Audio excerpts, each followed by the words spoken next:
मोटे मोटे लखड़िया उल्हा में लगवनी जोर गइले सब जे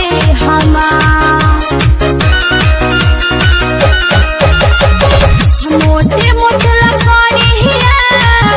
उल्हा में लगवनी जोर गइले सब जे हमार छोटा के ननदिया में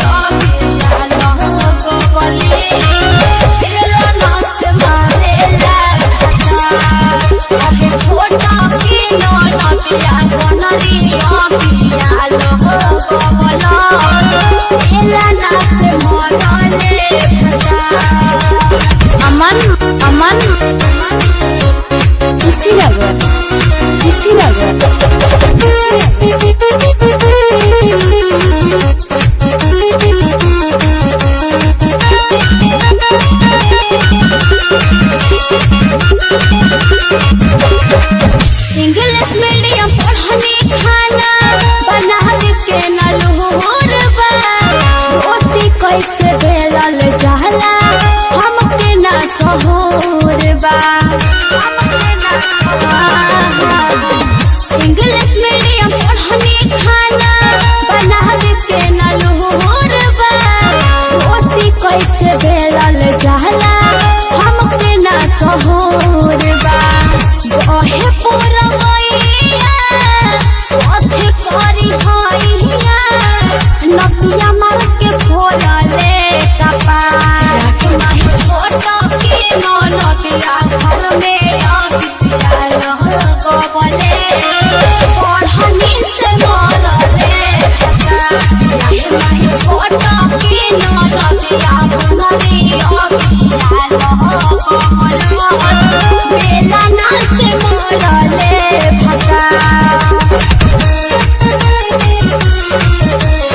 अमन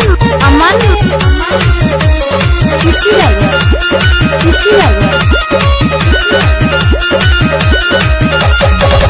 नरेंद्र पलमुआ कलुआ करहना तक रहर हो आई हर के यारवा रहथे लहका तो यार हो नरेंद्र पलमुआ कलुआ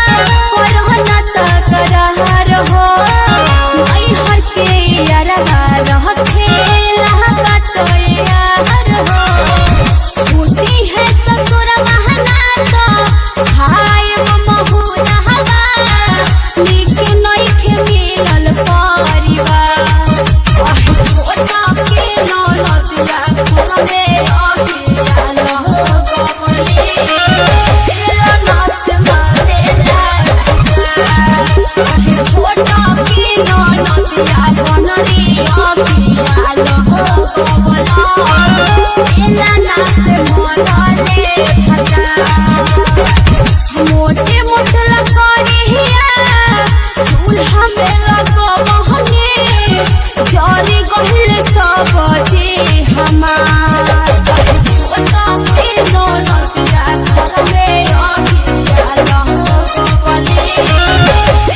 नस मारेला छोटा के ननदिया घर में आगिया लगवले नस मरले भगा।